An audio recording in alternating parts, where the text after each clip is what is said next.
वर्तमान सरकार की अपराधों के प्रति जीरो टॉलरेंस की नीति रही है। और इस जर्नी में, इस यात्रा में मुझे शुरू से ही विभिन्न दायित्वों के निर्वहन की जिम्मेदारी दी गई थी। मैं पूरी जिम्मेदारी से ये बात रखना चाहता हूँ कि उत्तर प्रदेश पुलिस में जिम्मेदारियाँ दी गई अपराध और अपराधियों के प्रति अंकुश लगाने की इसमें सफलता हासिल की है। ये चीज़ें जो विभिन्न आंकड़े भारत सरकार के द्वारा जारी किए गए हैं समय समय पर, उससे स्पष्ट होती है। किसी भी राज्य की प्रगति का सूचकांक वहां आने वाले निवेश तथा सुदृढ़ कानून व्यवस्था पर निर्भर करती है।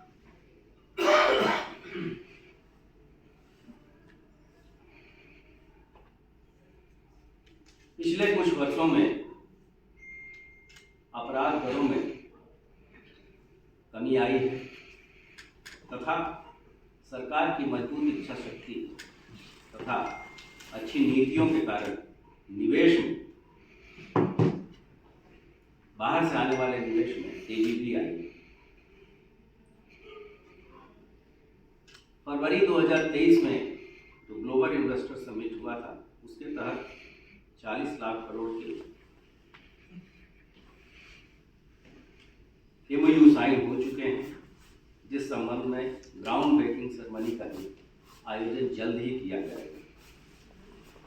इससे लगभग 1 करोड़ रोजगार के सृजन होने की संभावनाएं हैं।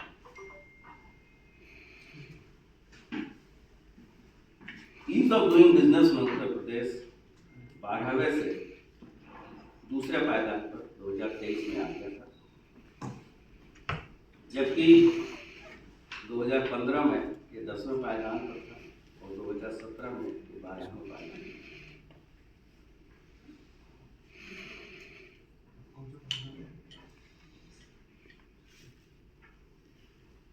2001 से 2017 के बीच में जितने फॉरेन इन्वेस्टमेंट आया था, उससे 4 गुना इन्वेस्टमेंट सिर्फ 2019 से 23 के बीच 5 साल की अवधि में राज्य सरकार को मिला है।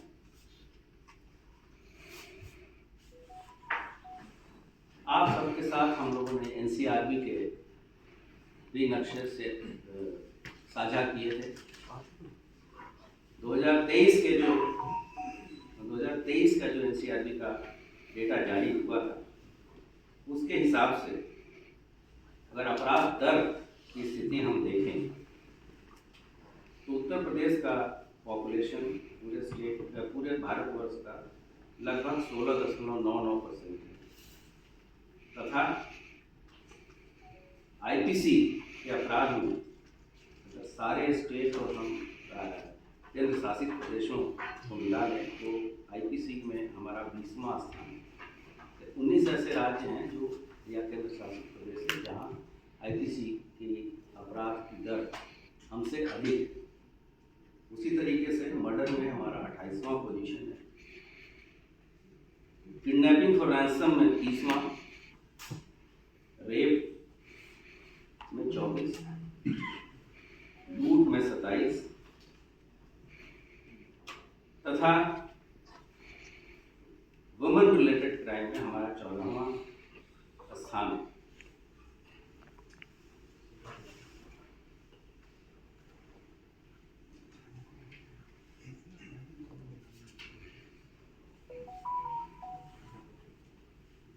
महिला संबंधी अपराधों में अगर हम कन्विक्शन की बात करें तो उत्तर प्रदेश में का दर 70.8% है, जो कि राष्ट्रीय एवरेज से 180% अधिक है। राष्ट्रीय एवरेज जो है कन्विक्शन का वो 25.2% है। आप सभी अवगत हैं कि पिछले कुछ वर्षों में किसी भी तरह की कानून व्यवस्था की स्थिति उत्पन्न नहीं होने दी गई थी। ये बेहतर रणनीति और फील्ड के अधिकारियों की सूझबूझ का परिणाम है।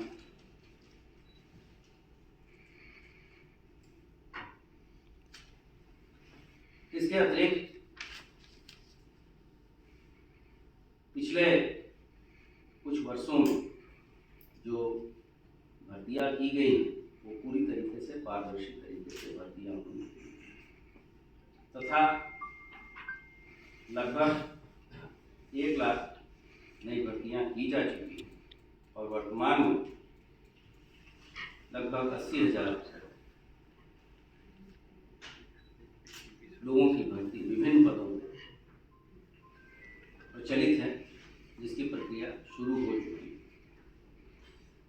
ये पहली बार पिछले कुछ वर्षों में ऐसा है जबकि भर्ती की प्रक्रिया पर किसी तरह का कोई प्रश्न चिन्ह नहीं लगा।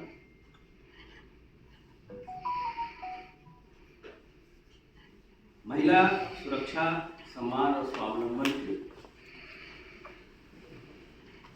माननीय मुख्यमंत्री जी की एक बहुत ही महत्वाकांक्षी योजना है, जिसको समय समय पर विभाग के द्वारा अन्य विभागों के साथ अंतर विभागीय समन्वय से संपन्न कराया जाता है। पिछले कुछ महीनों में विभाग ने ऑपरेशन कन्विक्शन के तहत लगभग 25,000 अभियुक्तों को दंडित कराया है तथा अब आने वाले समय में क्राइम एनालिटिक्स और प्रेडिक्टिव पुलिसिंग के बारे में हम आगे अपना कदम बढ़ा रहे हैं। ज़्यादा से ज़्यादा उपलब्ध तकनीक का इस्तेमाल करते हुए आर्टिफिशियल इंटेलिजेंस को भी हम अपने डे टू डे वर्किंग में समावेशित करने का ही हमारी कार्य योजना है। अभी हाल में ही यूपी 112 में नए वाहनों के क्रय की प्रक्रिया शुरू हो गई है और हम बहुत जल्द ही लगभग 3200 4 पहिया तथा 1600 2 पहिया वाहन अपने बेड़े में और सम्मिलित करेंगे। ऑपरेशन त्रिनेत्र के तहत बहुत ही अल्प अवधि में विभाग के द्वारा लगभग 10,49,000 कैमरे लगाए गए हैं, जो कि 5 लाख जगहों पर व्यवस्थित किए गए हैं। इनसे महत्वपूर्ण घटनाओं को हल करने में काफ़ी मदद मिल रही है। अभी अयोध्या में विश्व प्रसिद्ध राम मंदिर का उद्घाटन समारोह में पुलिस द्वारा सभी विभागों के साथ आपसी समन्वय से इतनी अच्छी उम्दा व्यवस्था कराई गई थी, जिसका सजीव चित्रण आप लोगों ने स्वयं किया है। आने वाले समय में हम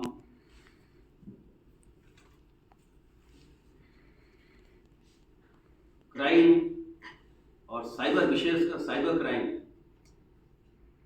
को पे जोर देते हुए उस पे हम अपने इन हाउस लोगों को ट्रेनिंग दे रहे हैं लगातार। और आपको विदित है कि 1 महीने पहले ही 57 साइबर थानों का गठन शासन के द्वारा किया गया है और ये सभी थाने प्रारंभ किए गए, कर दिए गए। इस प्रकार पहले से 18 और ये 57, तो प्रत्येक जिले में, प्रत्येक पुलिस डिस्ट्रिक्ट में अब एक स्पेशल साइबर थाना भी है तथा प्रत्येक थानों में एक साइबर हेल्प डेस्क की भी व्यवस्था कराई गई है। आने वाले कुछ महीनों में लोकसभा का आम चुनाव होना प्रस्तावित है, जिसकी तैयारी विभाग के द्वारा कर ली गई है। प्रारंभिक जो तैयारियां की जाती हैं उसे पूर्ण कर लिया गया है और उसके तत्काल बाद महाकुंभ का आयोजन होगा 2025 में। उसके लिए भी